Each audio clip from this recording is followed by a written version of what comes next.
देखो वो साहिब ख्वाब आ रहा है, आओ हम उसे मार डालें।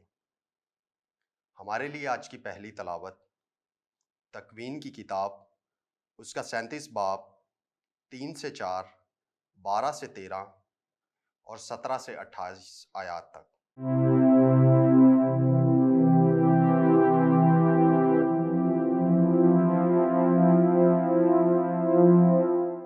यूं हुआ कि इसराइल यूसुफ को अपने सब बेटों से ज्यादा प्यार किया करता था, क्योंकि वो उसके बुढ़ापे का बेटा था और उसने उसके लिए एक आस्तीन दार लिबादा बनवाया। उसके भाइयों ने देखकर कि उनका बाप उसके सब भाइयों से उसे ज्यादा प्यार करता है, उससे कीना रखा, यहाँ तक कि उससे सुलह की बात ना कर सकते थे। और उसके भाई अपने बाप के गले चराने के लिए शिकम को गए। तब इसराइल ने यूसुफ से कहा, क्या तेरे भाई शिकम में नहीं चराते हैं? आए तुझे उनके पास भेजूं। तब यूसुफ अपने भाइयों के पीछे चला और उन्हें दोताइन में पाया। जब उन्होंने उसे दूर से देखा तो पेशतर इससे कि वो नजदीक आए, उसके कत्ल का मंसूबा बांधा। और एक ने दूसरे से कहा, देखो वो साहिब ख्वाब आ रहा है, सो आओ हम उसे मार डालें और किसी होश में डाल दें और कहें कि कोई बुरा दरिंदा उसे खा गया, और देखें कि उसके ख्वाबों का क्या नतीजा होगा। तब रॉबिन सुनकर उसको उनके हाथों से बचाने के लिए बोला कि हम उसे कत्ल ना करें, और कहा कि उसका खून मत बहाओ, बल्कि उसे उस हौस में जो बियाबान में है डाल दो और उस पर हाथ ना डालो, ताकि वो उनके हाथों से बचकर उसके बाप तक उसे फिर पहुंचाए।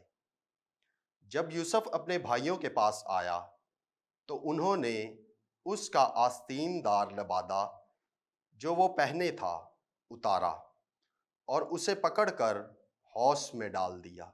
वो हौस खाली था, उसमें पानी ना था। और वो रोटी खाने बैठे और उन्होंने आंखें उठाईं तो देखा कि इस्माइलियों का एक काफिला नकद और बलसान और धूना ऊँटों पर लादे हुए जहाज से आता है कि उन्हें मिस्र में ले जाए। तब यहूदा ने अपने भाइयों से कहा कि अगर हम अपने भाई को मार डालें और उसका खून छुपाएं तो क्या फायदा होगा? आओ उसे इस्माइलियों के हाथ बेचें और उस पर अपने हाथ ना डालें, क्योंकि वो हमारा भाई और हमारा खून है। और उसके भाइयों ने उसकी बात मानी।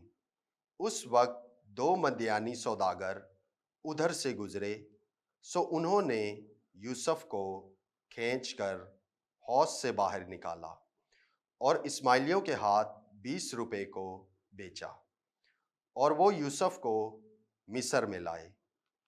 पाकलाम के पढ़े और सुने जाने पर खुदा की बरकत हो, खुदा का शुक्र हो। ज़बूर जमायती जवाब, जो अजायबात खुदावन ने किए हैं उन्हें याद रखो। खुदा ने ज़मीन पर कहत नाजिल फरमाया और रोटी का सहारा बिल्कुल तोड़ डाला। उसने उनसे पहले एक आदमी को भेजा था, यानी यूसुफ को, जो गुलामी में भेजा गया। जमायती जवाब, जो अजायबात खुदावन ने किए हैं उन्हें याद रखो। उन्होंने उसके पाँव को बेड़ियों से बांधा, उसकी गर्दन लोहे से जकड़ी रही, जब तक उसका सुखून पूरा ना हुआ। खुदावन का कलाम उसको आजमाता रहा। जमायती जवाब, जो अजायबात खुदावंद ने किए हैं उन्हें याद रखो।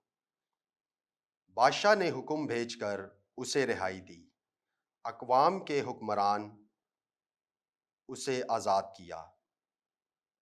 उसने उसे अपने घर का मुख्तार और अपनी सारी मलकियत पर हाकिम ठहराया। जमायती जवाब, जो अजायबात खुदावंद ने किए हैं उन्हें याद रखो।